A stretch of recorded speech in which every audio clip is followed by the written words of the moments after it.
जीवन बगिया ऐसी उलझी, फूल उगे कम कांटे ज्यादा, सिमटा जीवन डूबी सांसें, आना है तो अब भी आजा।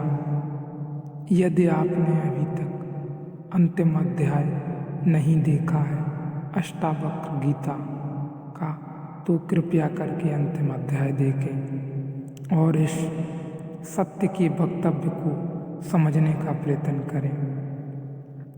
एक तो जन्म के पहले की गर्भ से आवाज और घोषणा कि क्या पागलपन में पड़े हो, शास्त्र में उलझे हो, शब्द में उलझे हो, जागो, यह ज्ञान नहीं है, यह सब उधार है, यह बुद्धि का ही जाल है, अनुभव नहीं है, इसमें रंच मात्र भी सार नहीं है। कब तक अपने को भरमाए रखोगे? और दूसरी घटना, राजमहल में हंसना, पंडितों का और कहना। अष्टावक्र के जीवन में देखने की दो दृष्टियां हैं, एक आत्मदृष्टि है, एक चर्म दृष्टि है। चमार चमड़ी को दिखाता है, प्रज्ञावान आत्मा को देखता है। तुमने गौर किया, चमार तुम्हारे चेहरे की तरफ देखता ही नहीं, वह जूते को ही देखता है। असल में चमार जूते को देखकर सब पहचान लेता है तुम्हारे संबंध में कि आर्थिक हालत कैसी है, सफलता मिल रही है कि विफलता मिल रही है, भाग्य कैसा चल रहा है, वह सब जूते में लिखा है। जूते की सिलवटें कह देती हैं, जूते की दशा कह देती है। जूते में तुम्हारी आत्मकथा लिखी है, चमार पढ़ लेता है।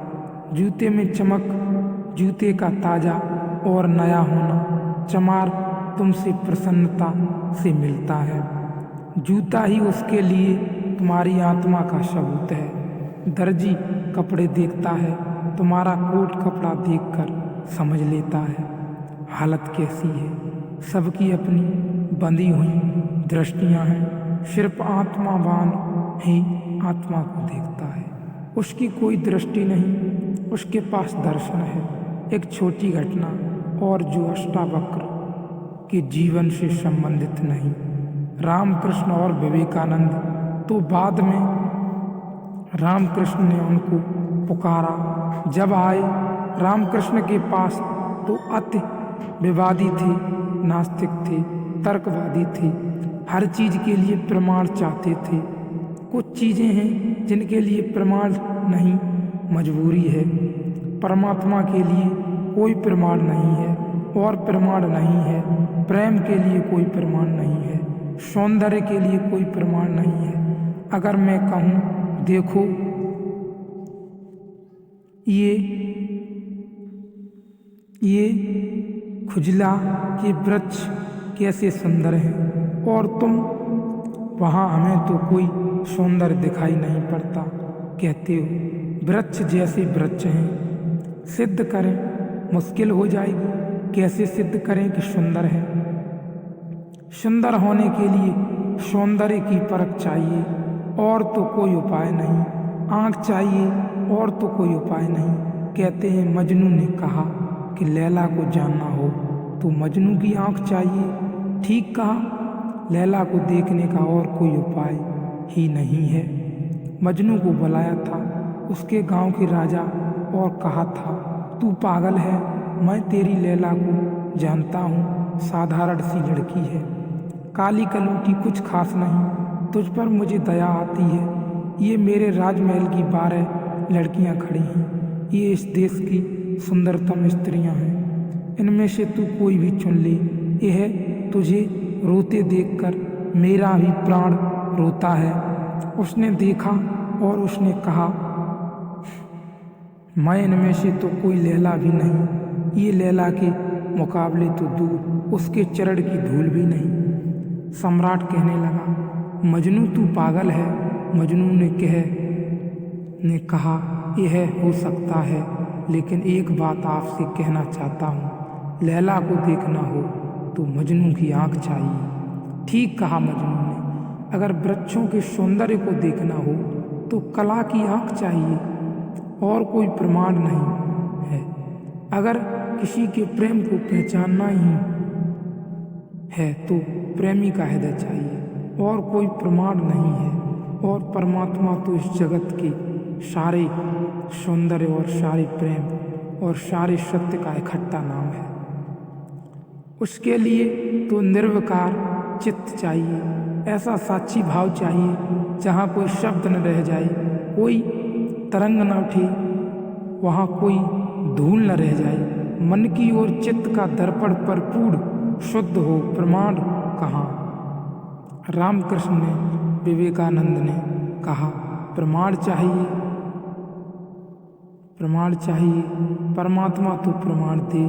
और विवेकानंद को देखा रामकृष्ण ने। बड़ी थी संभावना इस युवक की, बड़ी थी यात्रा इसके भविष्य की, बहुत कुछ होने को पड़ा था, इसके भीतर बड़ा खजाना था, उससे यह परिचित था। रामकृष्ण ने देखा इस युवक के पिछले जन्मों में, झांका, यह बड़ी संपदा, बड़े पुण्य की संपदा लेकर आ रहा है। यह ऐसे ही तर्क में दबा न रह जाए, करा उठा होगा पीड़ा और करुणा से रामकृष्ण का हृदय। उन्होंने कहा छोड़ प्रमाण वगैरह, बाद में सोच लेंगे, मैं जरा बूढ़ा हो गया हूँ, मुझे पढ़ने में अड़चन होती है, तू अभी जवान, तेरी आँख अभी तेज, यह किताब पढ़ी है, इसे तू पढ़। वह थी अष्टावक्र गीता, जरा मुझे सुना दे। कहते हैं विवेकानंद को इसमें तो कुछ अड़चन न मालूम पड़ी। यह आदमी कुछ ऐसी तो कोई खास बात नहीं मांग रहा है। 2-4 सूत्र पढ़े और एक घबराहट और रोआ रोआ कँपने लगा। और विवेकानंद ने कहा मुझसे नहीं पढ़ा जाता। रामकृष्ण ने कहा पढ़ भी इसे, इसमें क्या हर्ज है, तेरा क्या बिगाड़ लेगी यह किताब, तू जवान है, अभी तेरी आँख अभी ताजी है, और मैं बूढ़ा हुआ, मुझे पढ़ने में दिक्कत होती है, और यह किताब मुझे पढ़नी है। तो रामकृष्ण ने देखा इस व्यक्ति के भीतर, तू पढ़कर सुना दे। कहते हैं उस किताब को सुनाते सुनाते ही विवेकानंद डूब गए। रामकृष्ण ने देखा इस व्यक्ति के भीतर बड़ी संभावना है, बड़ी शुद्ध संभावना है, जैसी एक बोधिसत्व की होती है, जो कभी न कभी बुद्ध होना जिसका निर्धात है। आज नहीं कल भटके कितना ही, बुद्ध तत्व जिसके पास चला आ रहा है। क्यों अष्टावक्र की गीता रामकृष्ण ने कही कि तू पढ़कर मुझे सुना दे, क्योंकि इससे ज़्यादा शुद्धतम वक्तव्य और कोई नहीं। ये शब्द भी अगर तुम्हारे भीतर पहुंच जाए तो तुम्हारी सोई हुई आत्मा को जगाने लगेंगे। ये शब्द तुम्हें तारगांकित करेंगे, ये शब्द तुम्हें आह्लादित करेंगे, ये शब्द तुम्हें झकझोरेंगे। ये इन शब्दों के साथ क्रांति भी घटित हो सकती है, आत्म क्रांति भी घटित हो सकती है। ऐसी है ये अष्टावक्र गीता।